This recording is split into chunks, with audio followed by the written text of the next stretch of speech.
The statements we're about to show you are from the Holy Quran, and is said to be the official, unchanged, pure word of God, revealed over 1400 years ago. Claiming to be the word of God is a heavy statement, and without proof, or if a single contradiction is found within the book, the apparent word of God will be proven false. So without further ado, let's put the book to the test. In the 23rd chapter, titled The Believers, from the 12th to the 14th verses, God is said to give a detailed description of how the human being is formed. It begins by saying, "We then placed him as a sperm drop in a place of settlement, firmly fixed.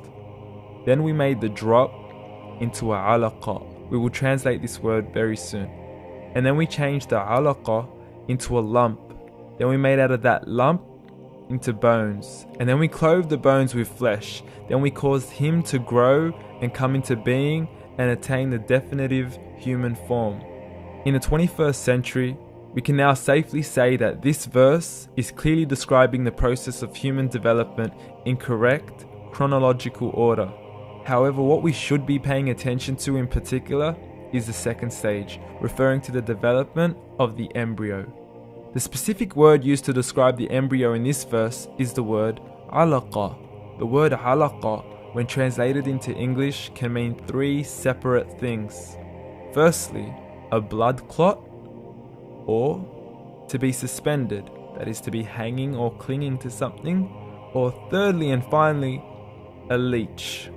Now, all three definitions don't come anywhere near what we perceive to be the human embryo. So, why are these words used, and what significance do they share with the human embryo? Can the embryo be described as a blood clot? Well, what do you think? In the third week of embryonic development, a tubular heart joins with the blood vessels to form a primordial cardiovascular system, and by the end of the third week, the blood is circulating and the heart begins to beat on day 21. The first thing that comes to mind in regards to being suspended or hanging is the umbilical cord. But we can't use that example because we are simply referring to step 2, before the baby has even formed. But we now know today that the umbilical cord is formed from the connecting stalk. And the connecting stalk is formed as soon as the embryo is formed. The embryo's connecting stalk has even been described by John Allen and Beverly Kramer as an object to suspend the developing embryo in the extra-embryonic column. So an embryo is suspended and does have a strong resemblance with the blood clot. What on earth would an embryo have to do with a leech? Figure A shows the structure of an embryo at 25 days. Figure B shows a leech. Now please note once again that the embryo in this stage is no greater than the size of a kernel of wheat.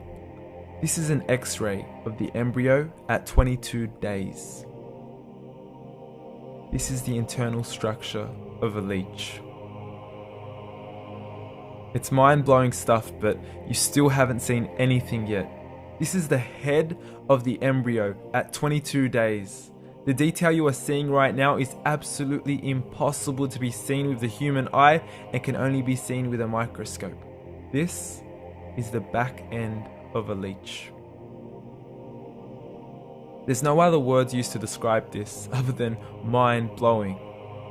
The pictures we have shown you are impossible to be seen with the human eye or even to be predicted by the human mind.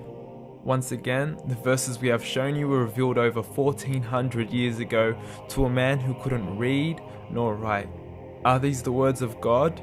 Descriptions of the human embryo in the Quran cannot be based on scientific knowledge in the 7th century. The only reasonable conclusion is that these descriptions were revealed to Muhammad from God, from God, from God, from God.